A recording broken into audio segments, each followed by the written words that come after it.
tema da minha mensagem hoje é motivos de discórdia na igreja. Lembrando, como eu disse na última semana, Paulo ele escreve as suas cartas com o objetivo de resolver os problemas das igrejas. E nada então mais se aplica à nossa vida como congregação do que essas epístolas que Paulo escreve, tanto aos Tessalonicenses, aos Gálatas, aos Filipenses, porque vocês verão que no decorrer da epístola, essas igrejas, elas tinham falhas e muitas das falhas das quais nós também temos. Então, a mesma forma com que Paulo diz que eles deveriam se corrigir, é como nós também deveremos nos corrigir. E Filipenses capítulo 2, versículo 3 e 4, vamos ler, diz assim: Não façais nada por rivalidade nem por orgulho, mas com humildade, e assim cada um considere os outros superiores a si mesmo. Cada um não se preocupe somente com o que é seu, mas também com o que é dos outros. Só até aí, tá bom. Lembra que na última quarta-feira eu falei sobre unidade, sobre a importância da igreja pensar a mesma coisa. E quando eu digo pensar a mesma coisa, não estou dizendo que não possa haver pensamentos divergentes, até mesmo em relação à teologia, não há problema, desde que não sejam coisas centrais, óbvio, né? Então, pensar de uma mesma forma, a gente saber que há uma liberdade para se pensar diferente, mas naquilo que é essencial devemos pensar a mesma coisa. E aqui Paulo, ele escreve essa epístola, ele começa o capítulo 2 justamente corrigindo um problema que estava tendo na igreja. Duas irmãs, não eram pessoas de fora, duas irmãs crentes, nascidas de novo, estavam tendo uma discórdia dentro da igreja. Então Paulo vai dizer, olha, eu rogo, eu imploro, basicamente, é o que ele está dizendo, a vocês, Síntica e Evódica, para que vocês falem a mesma coisa, para que vocês pensem a mesma coisa.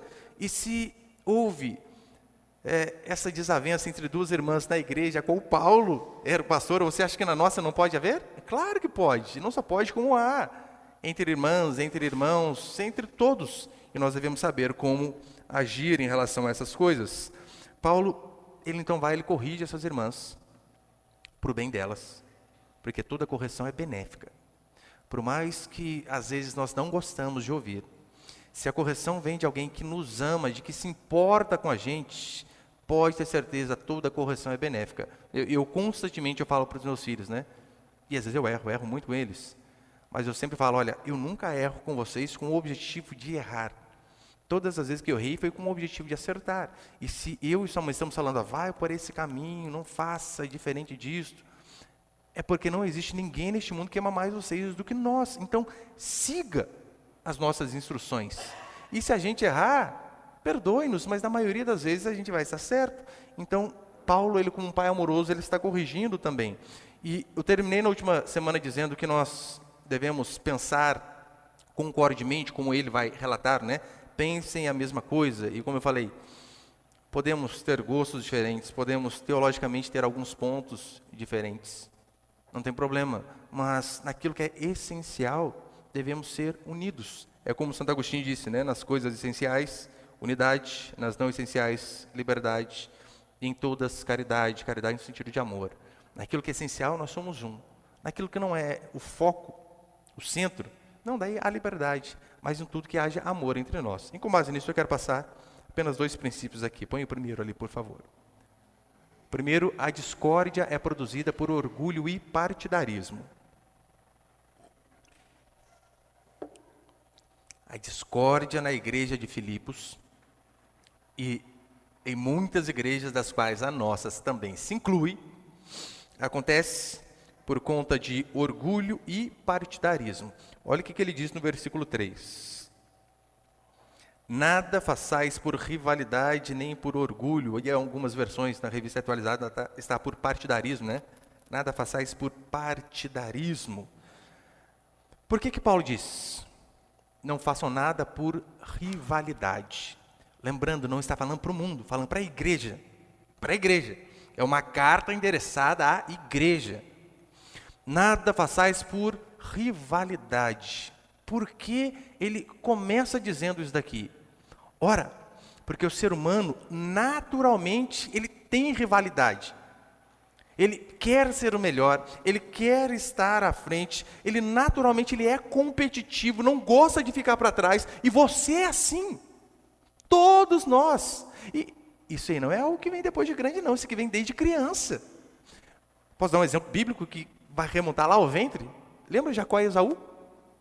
A rivalidade já começou ali, ó. Um tentou nascer puxando o pé do outro para nascer primeiro. Assim é o ser humano.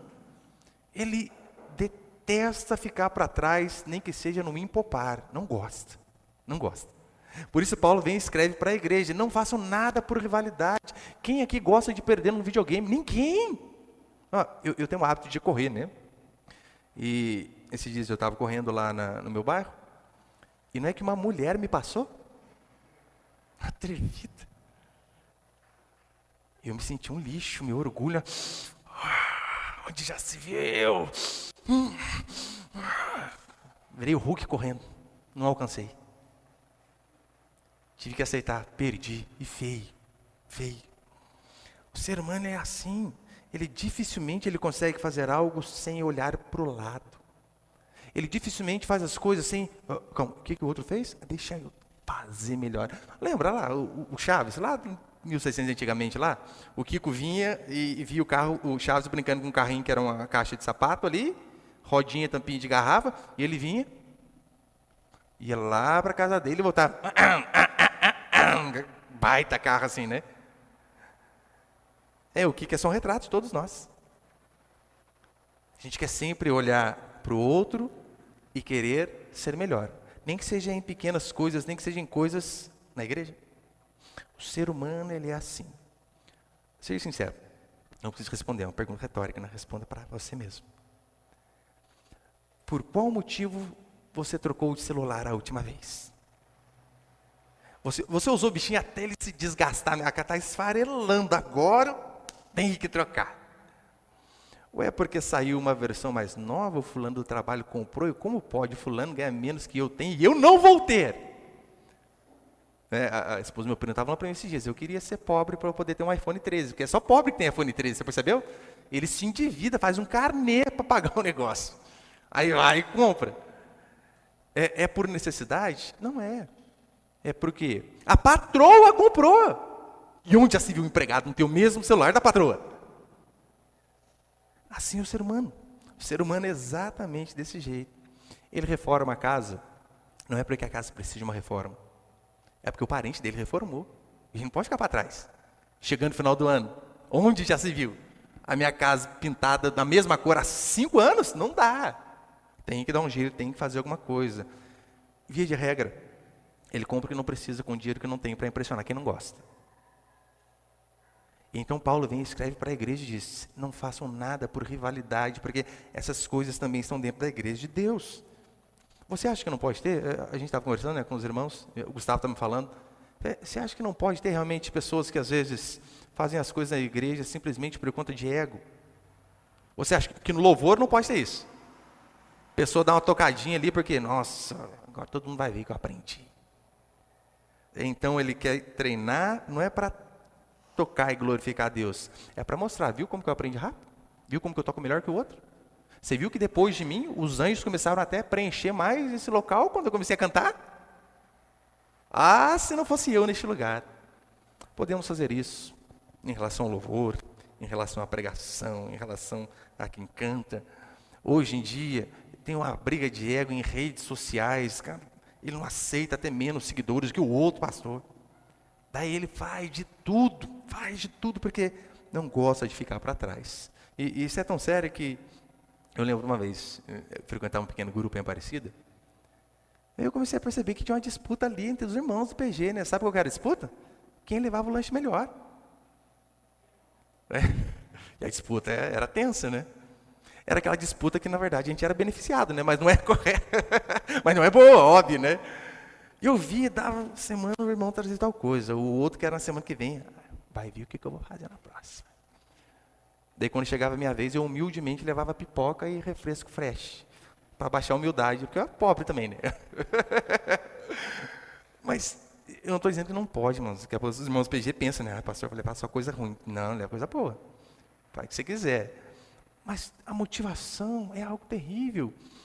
Tinha um pastor da igreja que a gente era, uma das maneiras que ele motivava os líderes de pequeno grupo a multiplicar o pequeno grupo, sabe como era? Ele oferecia uma viagem para quem multiplicasse o pequeno grupo em um ano. Viagem! Então você via que a pessoa, ela corria atrás de gente, de visitante. Era apenas para bater a meta ali, né? Só que a meta era em pessoas. Não era em produção de algo. Então, mesmo dentro da igreja, nós vemos essas coisas.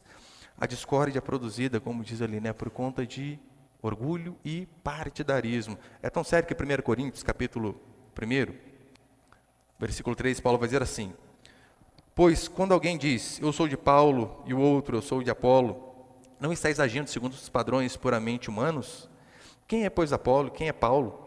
São pessoas, são servos, por meio de quem crestes, conforme o Senhor concedeu a cada um. Eu plantei, Apolo regou, mas foi Deus quem deu o crescimento. De modo que nem o que planta, nem o que rega são alguma coisa, mas sim Deus que dá o crescimento. Paulo está dizendo o seguinte, olha, dentro da igreja estava tendo aqueles clubinhos, ó, eu sou do pastor Paulo, eu sou do pastor Pedro, eu sou do pastor Apolo, e tinha os mais espirituais que diziam, eu sou de Jesus Cristo, eu sou o espiritual. Aí Paulo vem e diz, parem com essas divisões, que absurdo, né? Eu prefiro esse do que aquele. Eu não estou dizendo que não tem a ver com afinidade nós temos, às vezes mais com um, mais com outro, isso faz parte, mas partidarismo na igreja é um absurdo. Aí Paulo vem e diz, olha, eu planto, Apolo rega, mas o crescimento quem dá é Deus, então é Deus quem deve ser glorificado. E é assim que eu e você também devemos sempre pensar, tudo que nós fazemos deve visar a glória de Deus. E aqui no versículo 3, ele vai dizer algo que, é algo tão difícil, né? Considere os outros superiores a si mesmo. Meu irmão, eu toda vez que eu leio isso aqui, mas dá até um calafrio, gente do céu. Considere os outros superiores a si mesmo. E por que ele diz isso? Porque este é o antídoto para que nós venhamos a vencer o orgulho e a arrogância. Considerar os outros superiores a nós não é uma tarefa fácil, não, de forma alguma. Eu sei, né? Existe um nível que é mais fácil e um nível que é mais difícil. Por exemplo, eu acho que é um nível bem mais fácil um pai, quando ele vê que o seu filho está fazendo algo melhor do que ele. O que se espera é que o pai fique feliz. Pelo menos é o que eu falo lá em casa com meus meninos, né? Olha, eu peguei vocês num lago, estou com vocês aqui nas costas nadando, e um dia eu vou parar. O que eu espero não é que vocês caiam para o lado, mas que vocês continuem progredindo, que vocês sejam melhores do que eu, que vocês sejam mais prósperos do que eu, que vocês tenham uma casa melhor do que eu, que vocês tenham um salário melhor que o meu. E eu, pelo menos, quando eu vejo eles avançando em algumas áreas mais do que eu, isso traz felicidade. Em relação ao instrumento, né? Pode ir, os dois mais velhos já tocam melhor que eu. Cauã, anos-luz melhor do que eu, violão. Samuel, teclado, então, nem se compara. Eu não fico triste. Óbvio que eu fico feliz. Agora, quando é relacionado ao outro, que não é parente, começa a ficar difícil, né? Pode ir, eu estou aqui. Vocês nunca elogiam minha pregação, vocês perceberam? Não estou reclamando, não. Não é reclamação, vocês nunca elogiam. Daí eu trago o irmão lá de Guará, ele vem prega, todo mundo, pastor, que benção, hein? Puxa, tanto tempo que eu não chorava no culto. Eu até isso aí eu ouvi. Tem que trazer ele mais vezes, pastor. E eu falo, ai, Senhor, tratamento, né? Aí, então, o Senhor vem e diz, considere os outros superiores a si mesmo. Ou seja, isso aí, vou trazer mais. É difícil, mas é isso que Paulo diz. Esse é o antídoto para a gente vencer o orgulho, para a gente vencer a arrogância, para a gente vencer até mesmo a inveja. E, meu irmão, não precisa ficar elogiando, não é? Pelo amor de Deus, né? Não precisa. Mas nós somos tratados constantemente. Vai falar que não acontece. Está lá, você mulher, você pinta o cabelo em casa, seu marido vê você pintando e não repara que você pintou. Daí chega na igreja e ele diz, nossa, a esposa do irmão lá pintou o cabelo, você viu? Você tem um treco quase. Como assim? Você me viu com a testa tudo marcada de tinta preta lá, não viu que eu pintei. E a fulano você viu. Nós temos que constantemente tratando essas coisas. E essa questão de orgulho, né, não adianta. Ele está em todo ser humano, independente de classe social. Independente de classe social. Porque você pensa assim, olha, quem é orgulhoso é apenas o rico. Não, não é. O tanto de pobre que eu já vi. Eu sou pobre, mas ninguém bate um prego igual eu bato. Pode ver, desde o engenheiro. O engenheiro está lá. O engenheiro não, coloca aí o dono de uma mansão, ele chega. Que casa eu tenho? Puxa vida. Quem tem uma casa dessa? Aí o engenheiro olha para a casa e diz, se não fosse eu fazer o projeto, não haveria casa. Aí o pedreiro diz, se não fosse eu cumprir a planta do engenheiro, não haveria casa. E o servente, se não fosse eu carregar concreto, não tinha casa. Mas todos têm esse senso de orgulho, de arrogância, e a gente precisa aprender a se desprender. No versículo 3 ele vai dizer, nada façais por rivalidade, nem por orgulho. Porque a igreja não é um lugar onde nós devemos brigar para ser melhor que o outro, mas nós devemos aplaudir quando o outro é melhor que nós. Por mais que seja difícil. É mais ou menos como se fosse uma partida de futebol. Quando você está com a bola, mas faz o seu melhor. Corre, se desgasta. Mas quando a bola estiver no pé do outro, torce para que fique melhor do que foi com você. E se ficar bom, aplauda. E se errar, não menospreze, mas queira que o outro melhore a cada dia mais. Então Paulo escreve as suas cartas, e ele para a gente é um exemplo, né? Ele vai dizer em 1 Coríntios assim, eu sou o menor dos apóstolos. Menor.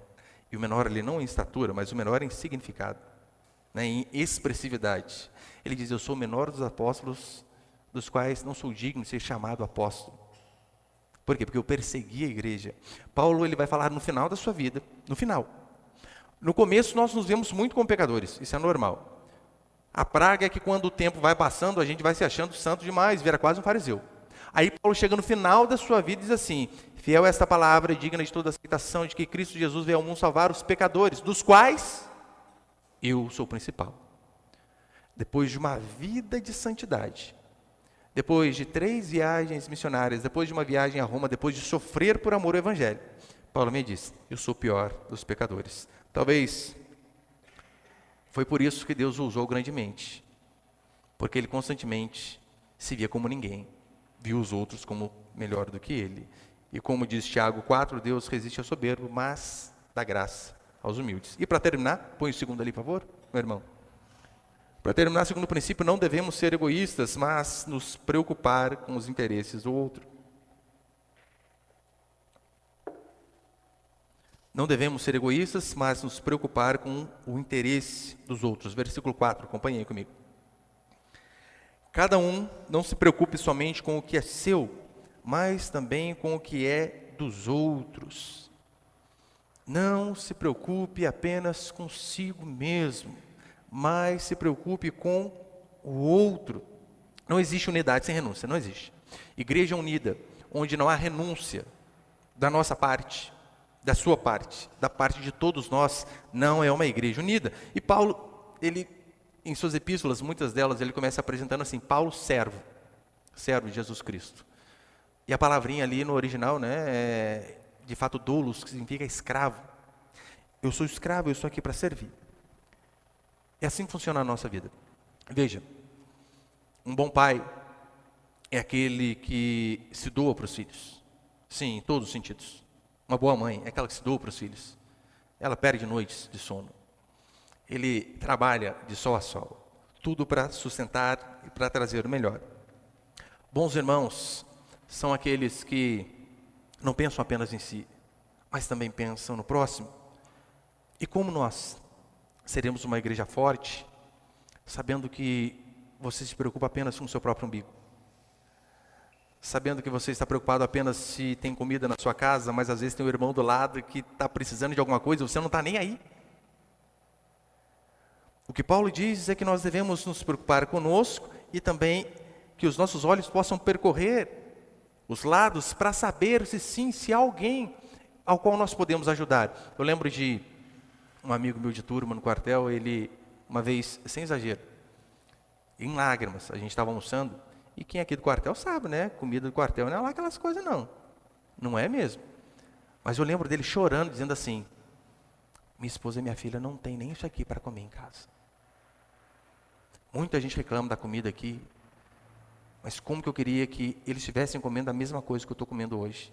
E ele dizia que ele não conseguia nem comer direito, pensando na esposa com a filha, que tinha uma vida muito difícil. Então como? Às vezes nós Ficaremos bem sabendo, olha, o fulano está desempregado, o outro está passando por alguma necessidade. É claro, né, não tem como você saber de tudo, mas chega aos nossos ouvidos. O que cabe a nós como igreja é de fato agir numa situação dessa daí. Nós somos chamados para servir. E quando eu digo chamados para servir, irmãos, eu já estou encerrando. Eu não digo só em relação a dinheiro, como as pessoas pensam, servir, é pagar a conta de luz do próximo. Isso faz parte, se pudermos fazer bem. Mas nós podemos servir de tantas maneiras. Eu lembro que tinha um irmão que ele era, chamava ele até de MacGyver, né? Ele fazia muita coisa, sabia de tudo, de elétrica, de a parte de alvenaria, sabe aquele, a pessoa chama marido de aluguel, né? Aquela pessoa que faz, conserta tudo que é coisinha em casa. E eu lembro que como ele tinha essas habilidades aí, ele tirava ali 2 dias na semana para ajudar os irmãos da igreja, as famílias da igreja que tinham alguma dificuldade. Então ele falava, ó, sábado eu vou lá à sua casa, então você já faz uma listinha, né? Tudo que está com problema. Sabe aquele chuveiro que sai quente, mas cai raio de uma gota gelada bem no meio? Marca no papelzinho lá. Ah, está vazando a água do vaso, não para. Ah, estou com problema lá, o vaso sanitário está jogando, não está travado. Ah, a televisão não pega canal nenhum. Então ele tirava 1 ou 2 dias da semana sempre para ir ajudar essas pessoas. Essa é uma forma de servir. Essa é uma forma de servir. Se você sabe fazer algo, se você tem alguma habilidade, algum dom, pode ajudar de alguma forma o irmão, ajude. O Edivaldo, né, daqui da igreja, ele até desconfia quando eu chamo ele para tomar café lá em casa. Acho que ele pensa, né, o que será que tem para arrumar lá agora, né? Eu chamo ele para ir lá em casa e já sabe, tem as coisas lá. A última vez, falei, Edivaldo, tentei colocar uma porta aqui, não consegui, irmão. Eu comprei, mas eu pensei que era só chegar e colocar, né? Mas tem que raspar, tem que parafusar, buraco, maçaneta. Irmão, socorre aí. Tem café em casa. Nós temos que pensar como podemos ajudar o próximo e então fazer cristianismo, aí de fato pensar no outro. Agora, imagina o seguinte. Imagina você pegar esse princípio de ajudar o próximo e fazer o seu casamento. Se você faz isso com o seu marido, com a sua esposa, o que eu posso fazer para ajudá-lo? O que eu posso fazer que ele goste, que ela gosta? Ou o que eu posso deixar de fazer que a deixe nervosa? O que eu posso fazer? Se você coloca isso aí no casamento, as brigas vão diminuir drasticamente. Pode ter certeza, drasticamente. Se você expande isso aos filhos, o seu lar vai ser muito mais harmonioso. Se você estende isso para a igreja vai ser muito mais unida. Se você estende isso ao seu local de trabalho, olha o testemunho cristão que você não vai dar lá. Você não pensar apenas em si, mas também pensar no outro. Imagina o impacto que isso teria. Lembrando, Paulo está falando isso aqui justamente para a igreja, para que eu e você venhamos entender que a igreja ela não é um cabo de guerra, onde há disputas de ego. Hoje é fácil falar, né? Nós, uma igreja pequena, só que nós vamos crescer muito em nome de Jesus e conforme o tempo vai passando, essas coisas vão aparecendo também, porque você sabe, na igreja pequena, problemas pequenos, igreja grande, problemas grandes. Mas nós devemos sempre sondar as motivações do nosso coração. Se nós estamos sendo, de fato, esse cristão que Paulo nos ordena, e o maior exemplo de servir que ele nos dá é o nosso próprio Senhor Jesus Cristo. Ele diz, olhe para aquilo que Cristo fez e faça igual. Eu não vou entrar especificamente nesse texto, né? Esse aqui fica para a semana que vem, se Deus assim permitir. Mas põe, por favor, Filipenses 2, versículo 5. Paulo, ele demonstra, né? Como que a gente serve o próximo, como que a gente faz para que não haja briga na igreja em nenhum lugar, para que não haja partidarismo, para que não haja orgulho. Aí ele cita o próprio exemplo de Jesus Cristo, Filipenses 2, 5. Tende em vós o mesmo sentimento que houve em Cristo Jesus, que existindo em forma de Deus, não considerou o fato de ser igual a Deus, algo que devesse se apegar, mas, pelo contrário, esvaziou-se a si mesmo, assumindo forma de servo e fazendo-se semelhante aos homens. Assim, na forma de homem, humilhou-se a si mesmo, sendo obediente até a morte de cruz. Por isso, Deus também o exaltou com soberania e lhe deu o nome que está acima de qualquer outro nome, para que ao nome de Jesus se dobre todo o joelho que estão no céu, na terra e debaixo da terra, toda língua confesse que Jesus Cristo é o Senhor, para a glória de Deus Pai. O que nós vemos basicamente aqui é a exaltação de Jesus Cristo por conta de sua humilhação. Ele se humilha, ele serve, ele se esvazia, e por conta dele fazer isso, Deus o exalta. Não é? Os humilhados serão exaltados. E eu gosto desse termo aqui, né? Se esvaziou. Se esvaziou é você tirar aquilo que você tem. Aquilo que você tem. É que tem muitas pessoas que às vezes elas vêm para a igreja e dizem assim, eu deixei muita coisa. Aí você pergunta, o que você tinha? Não tinha nada. É igual o pobre enchente. Já viu o pobre enchente? Eu perdi tudo. O que você tinha? Tinha uma geladeira e um fogão que funcionava 2 bocas. Eu perdi tudo. Jesus tinha tudo. E assim mesmo que ele faz, ele abre mão de todas aquelas coisas ali, por amor ao próximo. E diz a Escritura que ele chora, que ele experimenta o nosso sofrimento. E Paulo vem e coloca Jesus Cristo como exemplo para mim, para você, dizendo, como vocês devem servir o próximo? Olhem para Jesus Cristo. De que forma ele serviu o próximo? Não, ele não serviu fracionado, mas ele serviu fazendo tudo o que ele podia fazer. E se assim o fizermos, não há problema se Deus nos exaltar. Não é que a gente vai buscar isso, fazer como uma moeda de troca, né? Então eu vou servir bastante para que Deus me exalte. Não. Nós vamos fazer aquilo de melhor que nós pudermos fazer, para que Deus seja glorificado através das nossas atitudes. Devemos sim viver em amor, como diz a Escritura, e sempre, sempre, não buscar apenas os nossos interesses, mas pensar nos interesses do próximo também. Amém, meus irmãos?